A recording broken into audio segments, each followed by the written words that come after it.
part of increasing that belief level is that you have got to convince yourself every day. You can learn all the techniques in the world. If you don't believe in yourself, it won't happen for you. You've got to focus on you. And as you convince you, you will begin to see a difference in the things that you're doing. Selling yourself to achieve a certain objective. Telling yourself every day, here I go again. And I got what it takes. This is my day, and nothing out here is going to stop me. It's time to readjust our comfort zones. It's time to figure out whatever majority is doing, I'm gonna find myself doing the opposite. I always try to figure out what's the difference between good and great. Good is fitting in. Great is fitting out. That's the only way they're gonna remember what you've ever done. That you must be on this side of the fence. There has to be a new day. Something new has to change. Something new has to be birthed inside of you to say, I am a conqueror. There's nothing I can't achieve. I'm telling you, I've been shackled from my feet to my hands, but when I broke out of them, I said, I'm a new creature that you are not ready to deal with. Because my comfort zone was disturbed. That's why the program is the next steps. You use the word program. I like the word lifestyle. It must become a lifestyle. Changing who you are must become a priority. 3-part beings, mind, body, and spirit. Feed one more than the other one, you will notice it instantly. All 3 parts need to be fed equally. That's the only way you balance yourself out in life. So when you find yourself on the top of a mountain, you must realize that the knowledge that I've learned on being at the peak of the mountain, I must go back to the valley. I gotta go back and get somebody out of the valley, that they stuck right there. They can't move for a minute. Most of us don't use the stuff that we have brought into the universe. If you don't have a goal, if you don't have something to stimulate your brain, if you don't have something that keeps you sharp and focused, if you don't have challenges, you won't stay alive. I don't care how old you are. I don't care who you are. You need a dream. But remember, dreams without goals are just dreams. And they ultimately fuel disappointment. So have dreams, but have goals. And understand that to achieve these goals, you must apply discipline and consistency. It's possible for you to live your dream.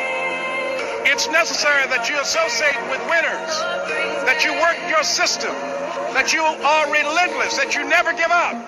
And you've got to resolve within yourself that I can do this, that it's hard, but you've got to say, I'm the one to make this happen.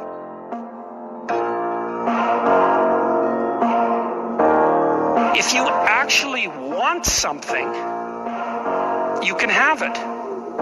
And maybe all you have to do to get it is ask. But asking isn't a whim or today's wish. It's like you have to be deadly serious about it. It won't be easy. It will be hard because life is hard. That's what life is. And these challenges that you face, they're going to do their best to take you down. Do not let them. Stand up, dig in, line up those problems and confront them, face them, fight them. It's necessary to know that everybody won't see it, that everybody won't join you, that everybody won't have the vision. It's necessary to know that. You have to know within yourself that I can do this. Even if no one else sees it for me, I must see it for myself.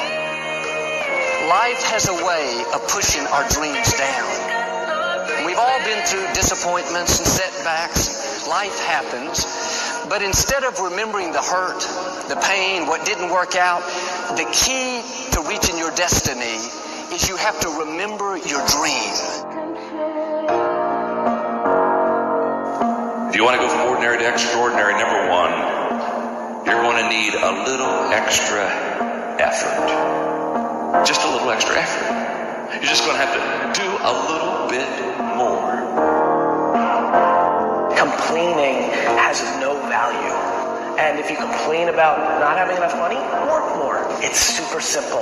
Let your actions dictate instead of sitting there and feeling like you're not in control. Hard work works. Working really hard is what successful people do. Those annoyings I should, those things that you keep thinking about, you keep thinking about them because you're supposed to do something about it. I'm telling you, anytime you want to, you can say, I'm going to change my attitude. I'm going to change my abilities. I'm going to do more than I've ever done before. Take on that as your God-given right as a human being to change your life to whatever degree you want it to change. So the question is, what are you going to do with what you have? I'm not talking about how much you have. Some of you have money. Some of you have patience. Some of you have kindness. Some of you have love. Some of you have the gift of long suffering. Whatever it is, whatever your gift is, what are you going to do with what you have?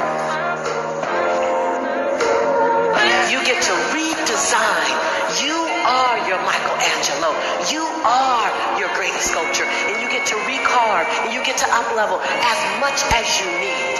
You're not sentenced to this life this way. See, sometimes we can't say, I can do that. But what we can say, that it's possible that I can have my dream. The pen has always been in your hand. That no one else can write your story but you.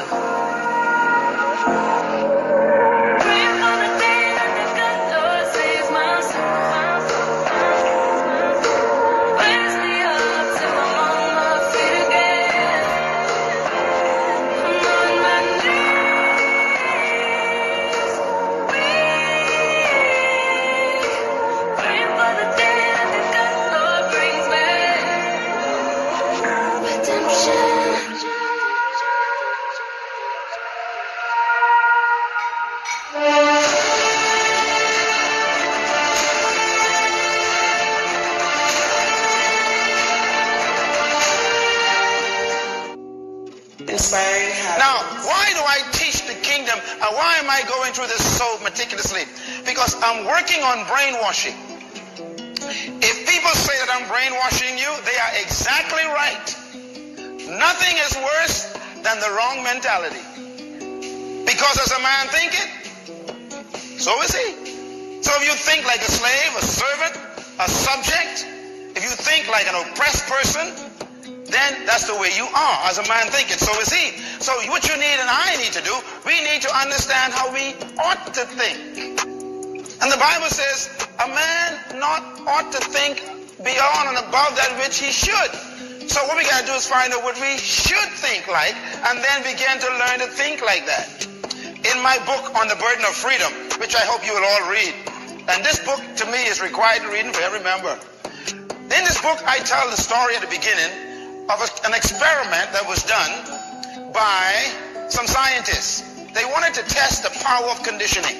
So they had a beautiful dog brought out and they tied the dog to a stake and they had the chain at a certain length. And every day they would bring out this nice fresh meat out to the dog and they would put it just beyond the chain's length. And the dog would run toward the meat. And just by not living in the grip of life. You need to live in the grip of life to find inspiration. Put challenges in front of yourself. When you put a challenge in front of yourself and you attack it, that's when you find inspiration. Try to be 10% better than you were last week. So if you're running 30 miles a week, run 33.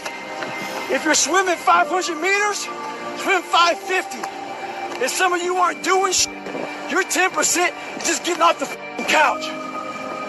The more you walk away from accountability, the weaker you become. Find yourself in the grip of life. You can't find yourself by doing nothing.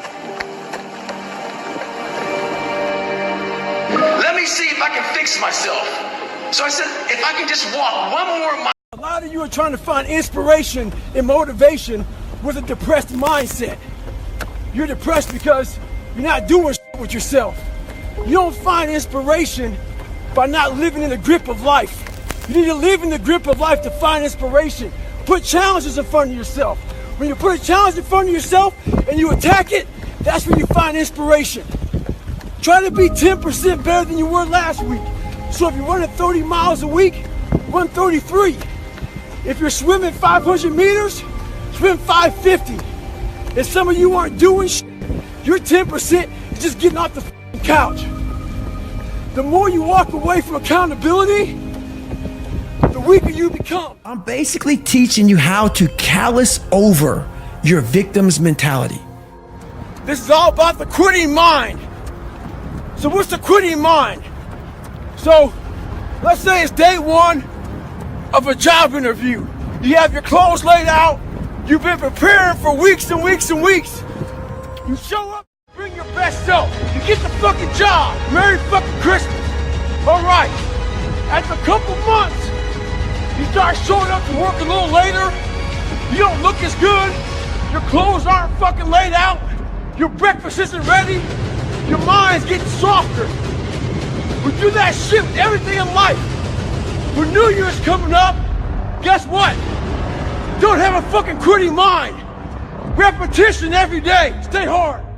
And if you ain't got more heart than me, if you ain't been working harder than me, if you ain't sacrificed more than me, I'm gonna destroy you. And I'm not retreating. I'm not running. I don't care what they say on paper. I don't care how many games you won. I don't care if you say we outnumbered. We live by this and we die by this. We don't retreat. We don't run. Every man must search his own soul. The biggest battle you will fight is with yourself. This battle will never go away. In everything you do, if you think you want to do what you think I've done, then do what I've done and stick with God. Number two, fail big. Fail big. If you have the proper mindset, I can't will do nothing but make you that more determined to get to your goal. People will tell you obsession is a bad thing. If you want to be great, not good, not second, not third, if you want to be great, the very best at what you do,